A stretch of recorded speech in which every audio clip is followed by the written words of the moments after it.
लाश कहाँ है? स्विमिंग पूल में सर। कम। Yes sir.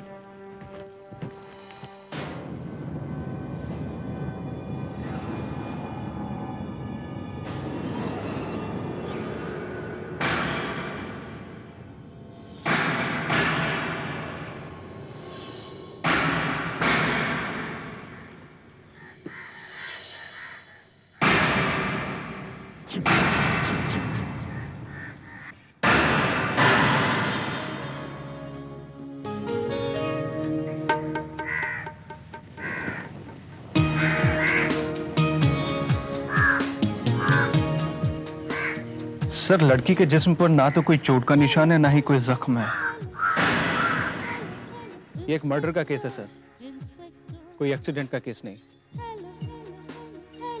और ये मर्डर भी पार्टी में ही मौजूद किसी शख्स ने किया है। लेकिन शर्मा, सवाल तो ये उठ खड़ा हुआ है कि इस लड़की के कत्ल के पीछे मकसद क्या हो सकता है? किसने किया होगा इसका कत्ल? क्या दुश्मनी होगी इस लड़की की किसी से? शर्मा, कॉल दी एम्बुलेंस। Okay sir. दुश्मनी? मेरी बेटी अंजलि इतनी हंसमुख, इतनी खुश मिजाज थी कि उसका किसी झगड़ा या दुश्मनी होने का सवाल ही पैदा नहीं होता। यू मीन डॉक्टर वर्मा, आपकी बेटी अंजलि का कत्ल किसी दुश्मन ने नहीं बल्कि दोस्त ने किया?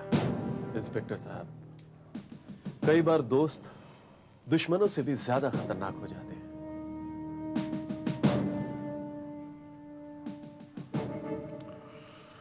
मिस्टर अनिल, पार्टी में आप लोगों ने जितने गेस्ट को इनवाइट किया था, क्या वो इस वक्त यहाँ पर मौजूद हैं सब, या कुछ लोग लौट गए? देखिए इंस्पेक्टर, वापस? पार्टी तो अभी शुरू हुई थी इंस्पेक्टर विजय, फिर कोई वापस क्यों जाएगा? हाँ, लेकिन रजत नजर नहीं आ रहा है, पता नहीं कहाँ गया होगा। ओह यस, मुझे याद आया, वो लाश बरामद होने के कुछ देर पहले ही मैंने उसे घबरा कर भागते हुए देखा है। आप लोग ये बताइए कि उसे इनवाइट किसने किया था? मैंने। वो अंजलि का और मेरा काफी अच्छा दोस्त है, वो हमारी पार्टीज में हमेशा शामिल होता है। लेकिन अचानक वो चला क्यों गया? हाँ, वो तो मैं भी सोच रही हूँ। सिमरन जी, क्या मुझे रजत का पता मिल सकता है? श्योर, लेकिन मुझे नहीं लगता कि उसका अंजलि के मर्डर से कोई रिश्ता हो सकता है। कत्ल से उसका रिश्ता था या नहीं, ये तो बात की बात है, लेकिन अंजलि से तो उसका रिश्ता था। पार्टी में अचानक मेरी तबीयत खराब हो गई, इसलिए मैं पार्टी छोड़कर चला आया।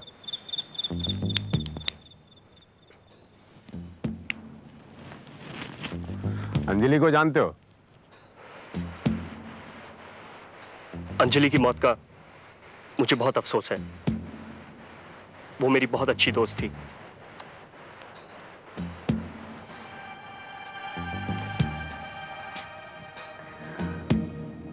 अंजलि की मौत हुई, ये तुम्हें कैसे पता चला? वो मुझे किसी ने फोन पर बताया। किसने? मुझे याद नहीं। क्यों झूठ बोल रहे हो mister Rajat? Why you lying?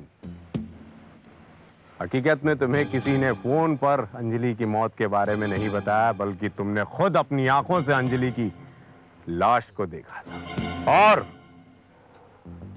Anjali को लाश में तब्दील करने वाले भी तुम खुद हो। You killed her! ये झूठ है, मैंने कोई खून नहीं किया। भला मैं उसका खून क्यों करूंगा? मैं बताता हूं। तुम जैसे स्पॉइल्ड चाइल्ड जो शराब के शौकीन होते हैं, ज्यादा शराब पीने के बाद उनके अंदर का शैतान बाहर निकलता है, और शैतान की हवस होती है लड़की, और तुम लोग अपनी किसी सहेली को जो आप पर यकीन रखती है, उसी को अपने हवस का शिकार बनाते हो, जैसे कि अंजलि को तुमने बनाया। मेरा यकीन करिए इंस्पेक्टर विजय, जिस वक्त मैं पार्टी से चला उस वक्त अंजलि पार्टी में नहीं थी। राइट, इसीलिए तुम चलकर उसे ढूंढते हुए स्विमिंग पूल तक पहुंचे।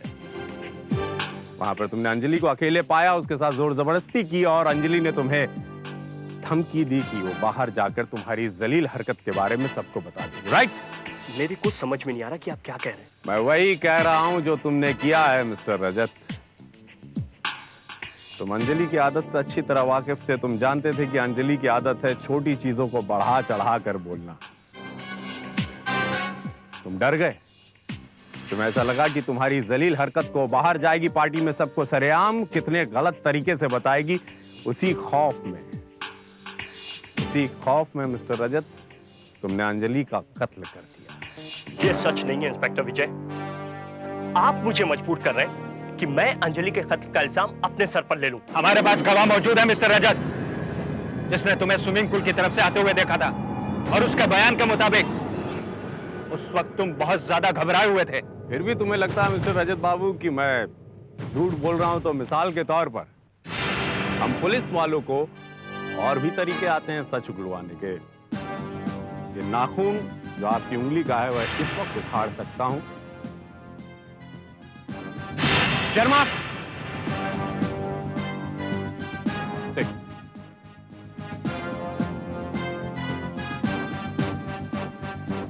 पुलिस का डंडा ये इस्तेमाल कब होता है जानते हैं रजत बाबू?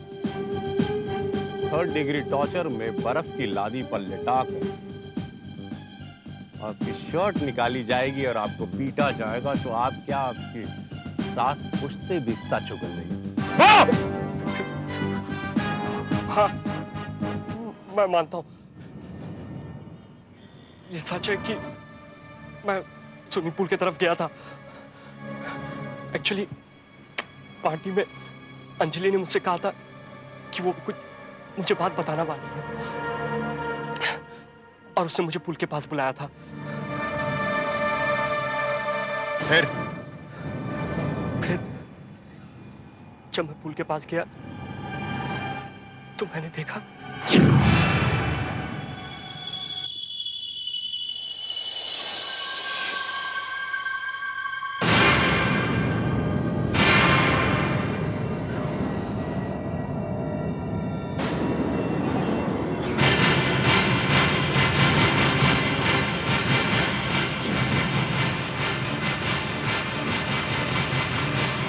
अंजलि की लाश को देखकर मैं घबरा गया। मैंने सोचा कि अगर किसी ने मुझे यहां देख लिया तो मुझे कातिल ठहराएगा, इसलिए मैं वहां से भाग निकला। मुझसे यही गलती हुई कि मैंने ये बात किसी को बताई नहीं। ऐसी कौन सी बात थी मिस्टर रजत जो अंजलि तुम्हें अकेले में बताना चाहती थी? मुझे नहीं पता, मगर हाँ, उसने उस रात कहा था कि उसने 12 साल पहले एक कत्ल होते देखा है, एक लाश को दफन होते देखा है। अंजलि जो हमेशा झूठ बोलती थी, शायद उसकी बात ये सच हो और कातिल उस पार्टी में ही मौजूद हो और उसने ये सुन लिया हो। और इससे पहले कि अंजलि किसी को ये बात बता सकती, उस कातिल ने उसे हमेशा के लिए खामोश कर दिया हो। कातिल जो भी, वो अंजलि को खामोश करके भी नहीं बच सकता, क्योंकि शायद उसे पता नहीं होगा कि इंस्पेक्टर विजय मुर्दों से भी सच उगलवा लेता है। रजत आपसे झूठ बोल रहा था इंस्पेक्टर, कि अंजलि ने 12 साल पहले यहाँ कोई मर्डर होते हुए देखा था। उसकी तो हमेशा से झूठ बोलने की आदत थी। उसकी इस आदत को हर कोई जानता था।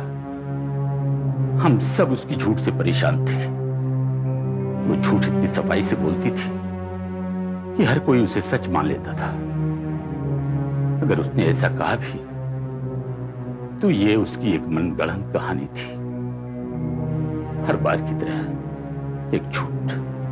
हो सकता है इस बार अंजलि सच बोल रही थी, और वो ऐसा सच, वो ऐसी हकीकत जो उस शख्स ने उस पार्टी में सुन लिया हो कि अंजलि क्या कहना चाहती है। और जो कहना चाहती थी वो एक कत्ल के बारे में जो 12 साल पहले हो चुका था। कातिल को यह खौफ पैदा हो गया कि इसके पहले अंजलि कुछ कह पाती किसी को, कातिल ने उसे हमेशा के लिए खामोश कर दिया। इंस्पेक्टर, मुझे अच्छी तरह से याद है कि 12 साल पहले तो क्या, आज से 20 साल पहले तक भी यहां पर इस तरह का कोई कत्ल का हादसा हुआ नहीं। इंस्पेक्टर, अंजलि के मुंह से कत्ल वाली बात मैंने भी सुना था, इसलिए तो मैं उसे पार्टी में ढूंढ रहा था। उसकी बात सुनकर मैंने सोचा कि अगर ये सच है तो मुझे अपने लेटेस्ट नॉवेल के लिए एक इंटरेस्टिंग प्लॉट मिल जाएगा। 12 साल बाद एक कत्ल का खुलासा। Very interesting. मगर अफसोस इंस्पेक्टर, मैं उस इंटरेस्टिंग प्लॉट से महरूम रह गया। अगर हम मान भी ले कि अंजलि सच बोल रही थी, उसने मर्डर होते हुए देखा था, पर उसकी मौत के साथ ये राज भी खत्म हो गया है। इंस्पेक्टर विजय, अंजलि ने झूठ बोला आपसे, हमसे और सबसे कि उसने कोई कत्ल होते हुए देखा था। लेकिन ये बात सच है कि आज से 12 साल पहले यहाँ एक कत्ल हुआ था। लेकिन ये बात आप इतने ठोस किस आधार पर कह रही? वो आधार मैं खुद हूँ। हाँ इंस्पेक्टर विजय, ये बात सच है कि आज से 12 साल पहले मैंने कोई मर्डर होते हुए तो नहीं देखा था, लेकिन मैंने एक लाश दफन होते हुए जरूर देखी थी। ये बात मैंने अंजलि को बताई, लेकिन अपनी आदत के मुताबिक अंजलि ने ये बात सबको ये कहकर सुनाई कि इस हादसे की वो खुद एक गवाह थी। You mean to say, ये झूठ अंजलि की जिंदगी का आखिरी झूठ साबित हुआ। यूं कह सकते हैं कि अपने ही झूठ का खामियाजा उन्हें अपनी जान देकर चुकाना पड़ा। आप ठीक कह रहे हैं इंस्पेक्टर। एक बात बताएंगे आप सिमरन जी, कि आपने उस लाश को या उस लाश दफन करने वाले को अपनी आंखों से देखा था? नहीं, उस रात अंधेरा कुछ ज्यादा ही था और मैं काफी दूर खड़ी हुई थी, और फिर कातिल ने अपने चेहरे को कुछ इस तरह छुपा रखा था कि उसे पहचान पाना बहुत मुश्किल था। वो जगह याद है आपको? ऑफ कोर्स, मैं वो जगह कैसे भूल सकती हूँ जहाँ हैवानियत ने इंसानियत को दफन किया था। वेरी गुड, वेरी नाइस सिमरन जी। मुझे यकीन है कि अगर लाश उस जगह पर दफन हुई होगी तो जरूर वहां पर उसके कंकाल का कोई ना कोई अंश हमें जरूर मिलेगा, और वो अंश ही हमारे लिए वो सबूत होगा उस कातिल तक पहुंचने का। ऐसा कातिल मैं भी जानना चाहूंगा उसे कि जिसने 12 साल पहले के इतिहास को अंजलि के कत्ल के साथ दोबारा जिंदा कर दिया। क्या आप मुझे वहां ले जा सकते हैं? रात में उस जगह को ढूंढ पाना बहुत मुश्किल है, लेकिन सुबह होते ही मैं आपको वहां ले चलूंगी। ऑलराइट, फिर आपसे सुबह मुलाकात। शुभ रात्रि।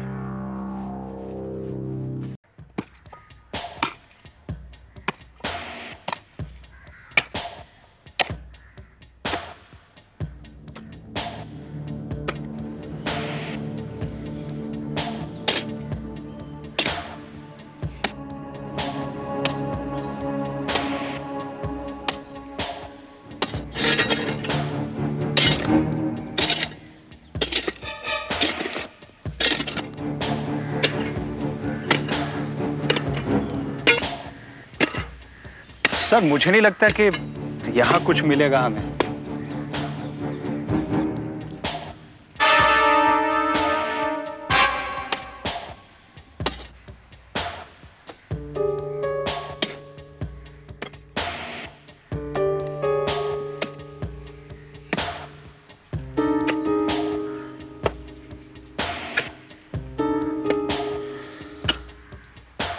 सर, अभी तक तो यहां से कुछ मिला नहीं।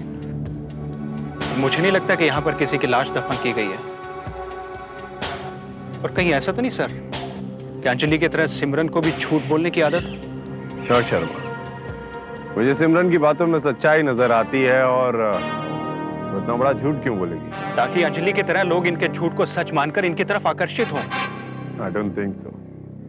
सिमरन इतनी बड़ी नादानी नहीं करेगी शर्मा, हमारे साथ तो नहीं।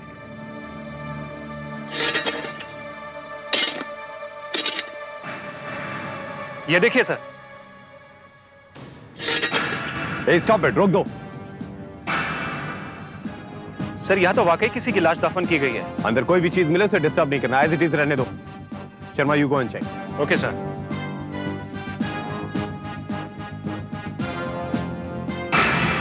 अरे ये बोतल दिखाओ जरा।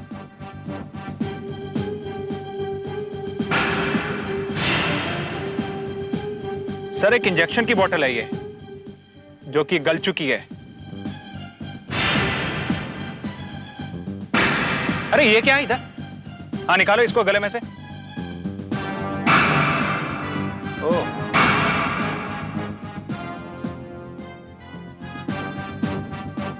ये देखिए।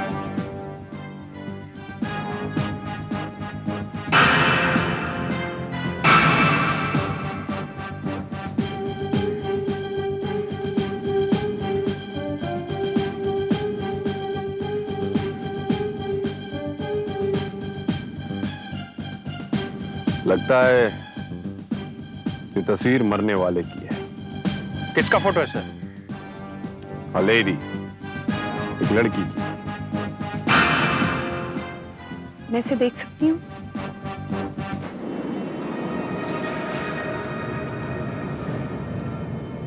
मैं इसे पहचानती हूँ। ऐसी फोटो हमारे घर के एल्बम में है।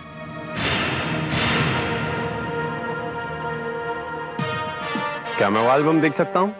श्योर। ऑलराइट,